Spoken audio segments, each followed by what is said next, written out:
Assalamualaikum warahmatullahi wabarakatuh.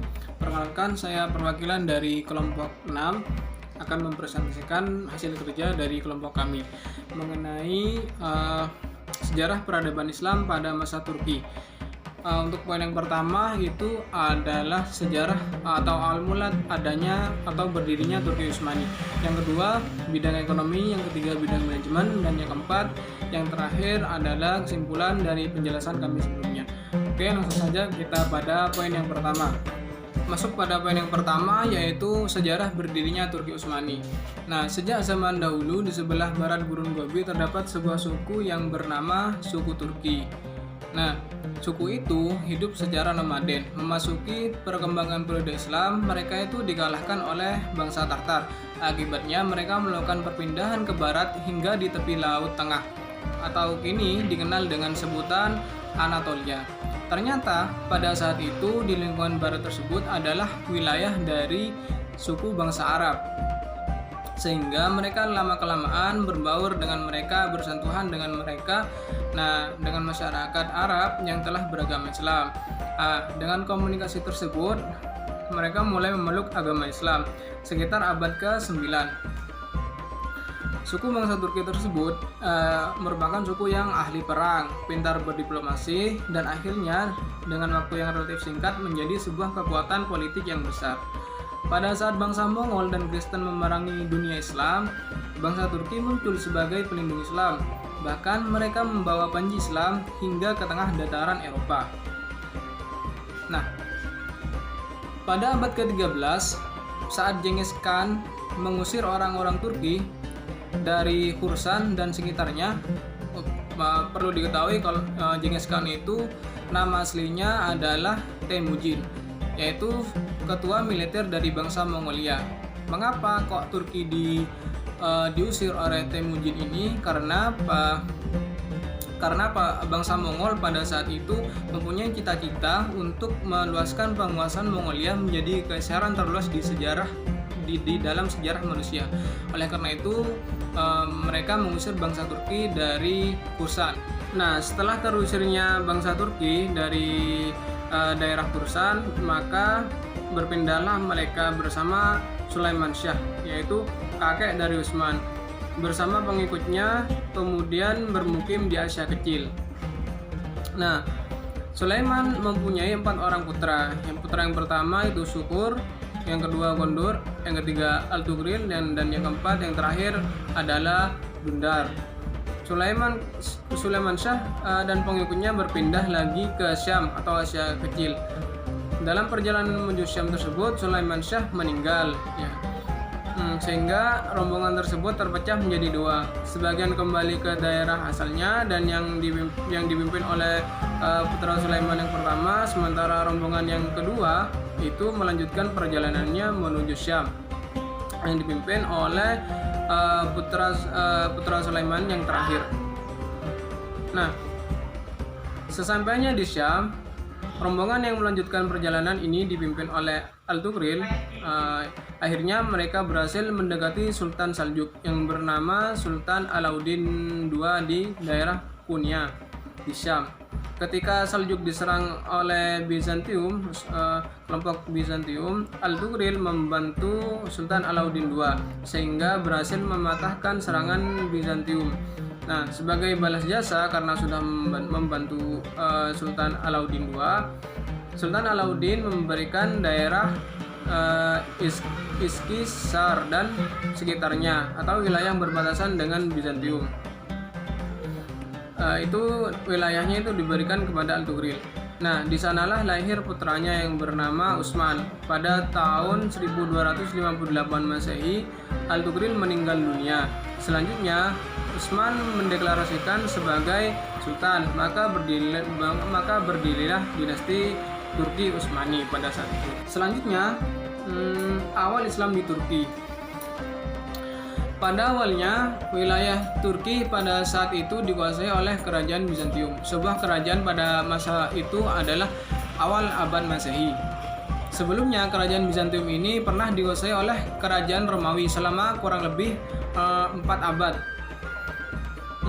Pada tahun 395, kerajaan Romawi terpecah menjadi 2. Romawi Barat dan Romawi Timur. Kemudian di tangan kerajaan Romawi Timur, Bizantium itu kemudian dirubah namanya menjadi Konstantinopel dan dijadikan ibu kota. Jadi Romawi itu terpecah menjadi dua, yaitu Romawi Barat dan Timur. Wilayah Konstantinopel ini kemudian dikuasai oleh kekuasaan atau kekhalifahan Ottoman yang pada saat penaklukannya itu dipimpin oleh Muhammad Al-Fatih. Islam adalah merupakan agama terbesar di Turki sejak zaman Kesultanan Utsmaniyah. Pada saat itu Islam menguasai Turki pada sekitar tahun 1400-an. Pemeluk Islam di Turki semakin bertambah. Kini sekitar 99,8% penduduk Turki adalah Muslim.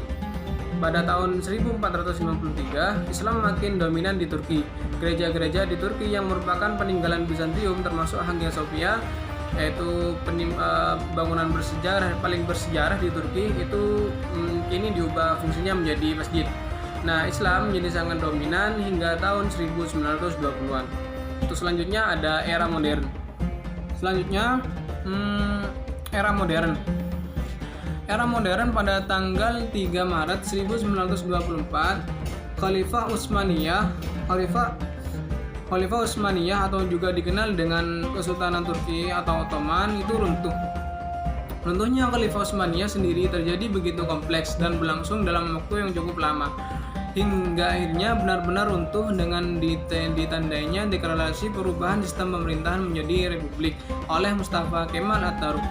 Perubahan sistem tersebut disebabkan karena keterlibatan khalifah dalam Perang Dunia I di Blok Boros melawan Blok Sekutu. Nah, sayangnya di situ dalam Perang Blok Boros,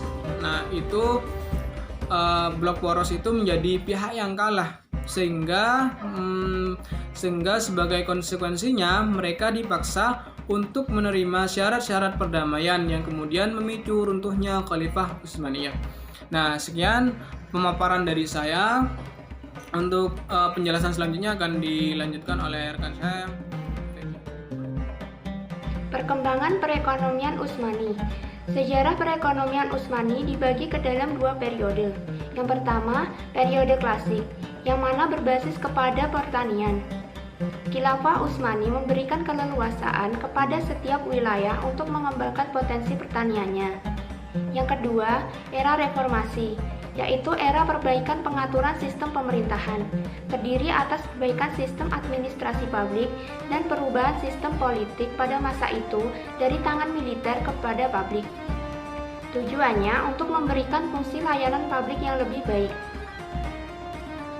Hal ini dipertegas dengan tulisan El-Askar wal Maladministration di wilayah Syria dan Mesir menjadi contohnya. Hal ini terjadi terlalu seringnya pergantian pasa atau raja muda di kedua wilayah ini. Rata-rata masa jabatannya hanya kurang dari 2 tahun. Pada periode 1517 sampai 1697 ada 133 pasa yang bergiliran memimpin Damaskus. Begitupun yang terjadi di wilayah Mesir. Selama kurun waktu 280 tahun, Utsmani memerintah di Mesir, ada hampir 100 pasa yang memimpin kantor pemerintahan. Sumber pendapatan Utsmani banyak diperoleh dari perluasan wilayah, serta dari sektor fiskal yaitu pajak. Pendapatan negara juga banyak mengandalkan sektor pertanian. Khilafah Utsmani belum banyak mengandalkan pendapatan negara dari industri manufaktur serta perdagangan. Berbanding terbalik dengan bangsa Eropa yang sudah mengandalkan perdagangan dan industri sebagai sumber utama pendapatan. Kaum merkantilis Eropa semakin giat mengembangkan industri mereka dan perluasan wilayah untuk menunjang industri, sedangkan Utsmani wilayah kekuasaannya semakin berkurang dan pengelolaan lahan pertaniannya masih dikelola dengan cara-cara konservatif. Kekuatan ekonomi Khilafah Utsmani. Sebagai sebuah negara besar pada eranya, Khilafah Utsmani mempunyai banyak potensi-potensi yang menjadi penunjang pendapatan negara dan kekuatan militernya. Semua sumber daya ekonomi terdapat di wilayah Utsmani. Berikut ini adalah berbagai kekuatan di wilayah Turki. Yang pertama, daratan. Di Anatolia, Khilafah Utsmani diwarisi sebuah jalur karavanserai dari pendahulu mereka, yaitu Seljuk Turks.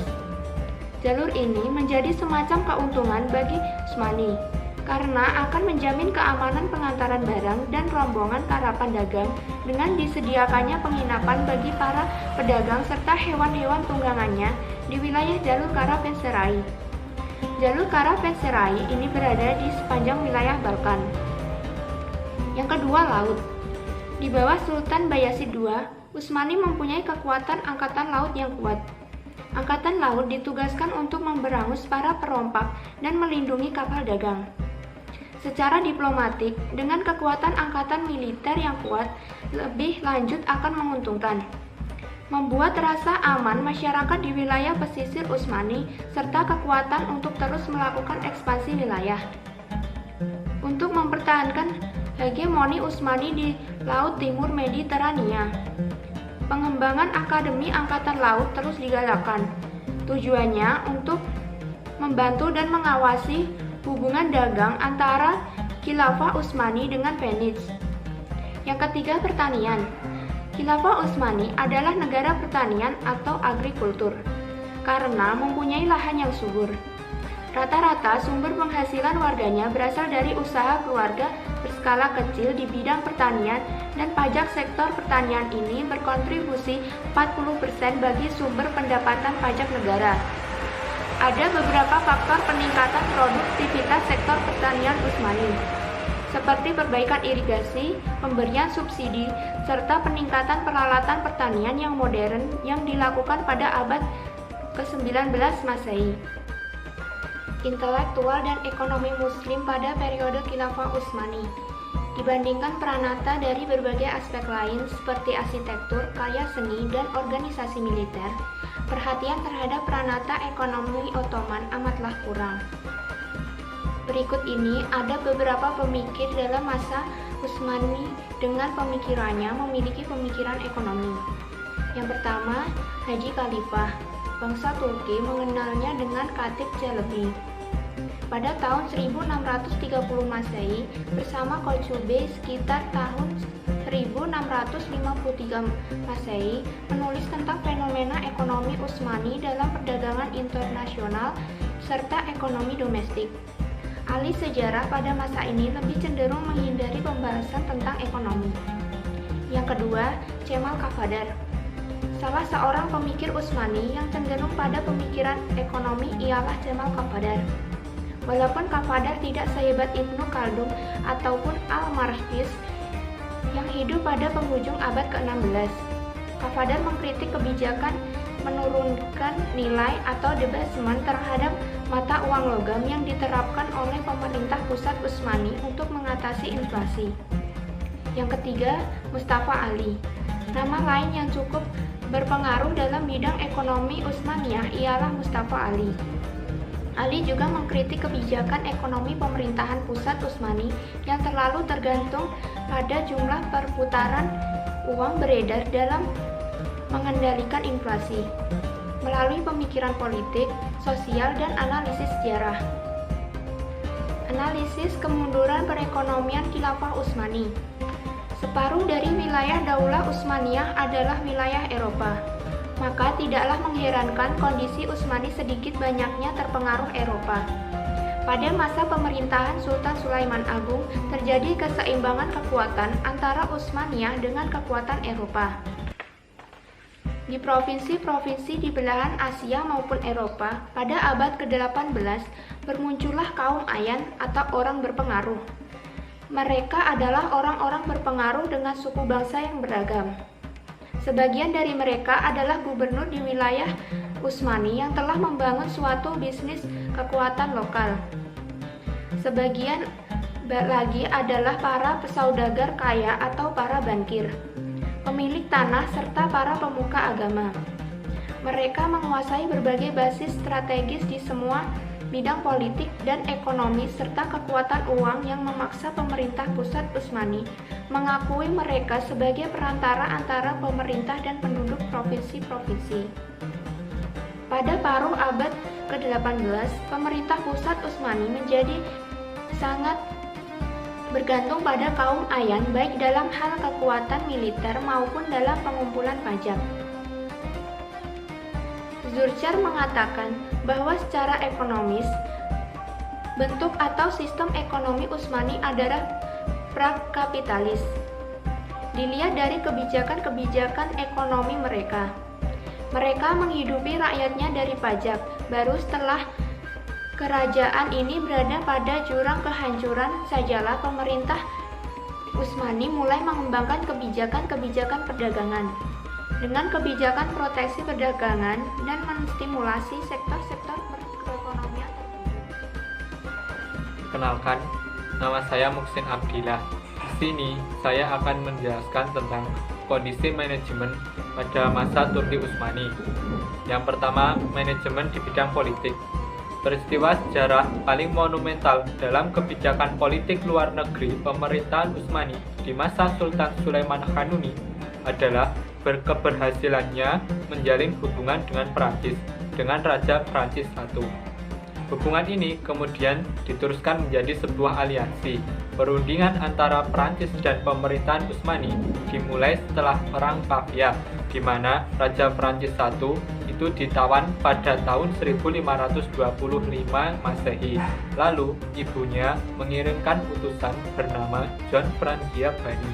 Utusan itu membawa surat dari ibu sang raja dan balik membawa surat dari raja yang tertawan. Kedua, surat itu berisi permintaan untuk menyerang keluarga kerajaan Habsburg dan meminta agar tawanan itu dibebaskan. Salah satu alasan Turki Utsmani menyepakati perjanjian kesepakatan Turki dan Prancis ini ialah kerajaan Utsmani ingin merangkul salah satu kekuatan salib, sehingga kekuatan mereka menjadi berkurang dan terpecah belah. Secara politis, kesepakatan ini bagus karena menunjukkan kehandalan politik luar negeri Turki Utsmani. Namun, isinya ternyata banyak merugikan kepentingan Utsmani. Selanjutnya, manajemen di bidang ekonomi.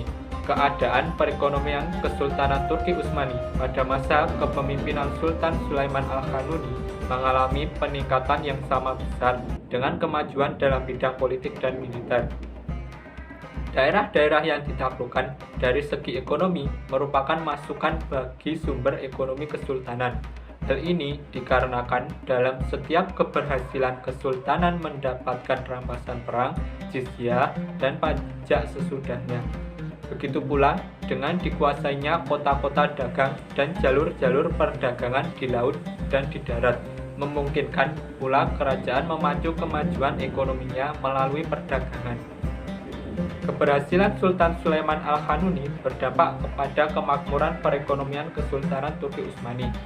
Setelah mengambil alih jalur perdagangan India yang dulu dikuasai oleh Portugis, atas dasar tersebut, akhirnya Sultan Sulaiman Al-Kanuni dapat leluasa mengendalikan perdagangan di kawasan tersebut dan selama abad ke-16 Masehi. Selanjutnya yaitu manajemen di bidang pendidikan. Dari berbagai prestasi kegiatan pendidikan yang dicapai kerajaan Turki Utsmani pada masa kejayaannya, dapat disimpulkan bahwa pendidikan kurang menonjol pada masa Turki Utsmani. Namun, terdapat titik kemajuan ketika masa pemerintahan Sultan Sulaiman Al-Kanuni. Pada saat itu, Sultan Sulaiman Al-Kanuni mendirikan banyak gedung-gedung madrasah, perpustakaan, masjid, dan berbagai sarana penunjang pendidikan lainnya. Dampak positif atas kebijakan yang dilakukan oleh Sultan Sulaiman Al-Kanuni dalam bidang pendidikan itu, masyarakat dapat merasakan pendidikan dengan jenjang-jenjang pendidikan yang ada. Ada banyak terobosan baru yang dilakukan oleh Sultan Sulaiman Al-Kanuni dalam bidang pendidikan, di antaranya menggabungkan antara masjid dan sekolah yang dibiayai oleh yayasan-yayasan tersebut. Anak-anak muslim yang ingin bersekolah bisa mendapatkan pendidikan secara gratis. Kecintaan Sultan Sulaiman Al-Kanuni pada ilmu pengetahuan diwujudkannya dengan mendirikan Universitas As-Sulaimaniyah pada tahun 1550. Dia juga mengorganisir madrasah dengan cara membuat struktur pendidikan berdasarkan fungsinya. Madrasah tingkat terendah mengajarkan nahwu atau tata bahasa dan syaraf atau sintaksis, mantik atau logika, teknologi, astronomi, geometri, dan retorika. Madrasah tingkat kedua menekankan pengajaran literatur dan retorika. Madrasah perguruan tinggi mengajarkan hukum dan teologi. Selanjutnya, manajemen di bidang arsitektur. Selain berhasil membangun kekuatan politik, militer, dan ekonomi, Sultan Sulaiman Al-Kanuni yang juga sukses membina kebudayaannya. Selama berkuasa kurang lebih 46 tahun, sang sultan yang disegani para penguasa di daratan Eropa itu membangun beragam proyek arsitektur dan kebudayaan. Tak heran bila pada pertengahan abad ke-16, Istanbul, ibu kota kerajaan Utsmani, menjelma menjadi kota yang paling inovatif dan energik dalam bidang arsitektur di seluruh dunia. Hal itu menunjukkan betapa tingginya minat Sultan Sulaiman dalam membangun dan mengembangkan kesenian. Pada masa pemerintahannya, Sulaiman menyempurnakan dan memperindah ibu kota dan kota-kota lainnya dengan mendirikan masjid, sekolah, rumah sakit, istana, museum, jembatan, terowongan, jalur kereta, dan pemandian umum. Semuanya dibangun dengan gaya arsitektur Utsmaniyah. Gaya ini muncul ketika Utsmaniyah dapat mengalahkan kerajaan Bizantium. Selanjutnya, yaitu kesimpulan. Sejak zaman dahulu, di sebelah barat Gurun Gobi terdapat sebuah suku yang bernama Turki. Mereka bersentuhan dengan masyarakat Arab yang telah beragama Islam. Dengan komunikasi tersebut, mereka mulai memeluk agama Islam sekitar abad ke-9. Sejarah perekonomian Utsmani dibagi ke dalam dua periode. Pertama, periode klasik, yang mana berbasis kepada pertanian. Khilafah Utsmani memberikan keleluasaan kepada setiap wilayah untuk mengembangkan potensi pertaniannya. Kedua, era reformasi, yaitu era perbaikan pengaturan sistem pemerintahan. Terdiri atas perbaikan sistem administrasi publik dan perubahan sistem politik pada masa itu dari tangan militer kepada publik. Tujuannya untuk memberikan fungsi layanan publik yang lebih baik. Sebab kemunduran Turki Utsmani karena mulai munculnya kaum Ayan atau orang berpengaruh. Mereka adalah orang-orang berpengaruh dengan suku bangsa yang beragam. Pada paruh abad ke-18, pemerintah pusat Utsmani menjadikan amat bergantung kepada kaum Ayan, baik dalam hal kekuatan militer maupun dalam pengumpulan pajak. Banyak Ayan yang memegang jabatan resmi sebagai pengumpul pajak. Sedangkan bentuk atau sistem ekonomi Utsmani adalah prakapitalis. Dilihat dari kebijakan-kebijakan ekonomi mereka menghidupi rakyatnya dari pajak. Jadi kemungkinan besar ada tindakan korupsi oleh kaum Ayan. Sekian presentasi dari kami. Bila ada kurang lebihnya kami mohon maaf. Akhirul kalam, wabillahi taufiq wal hidayah. Wassalamualaikum warahmatullahi wabarakatuh.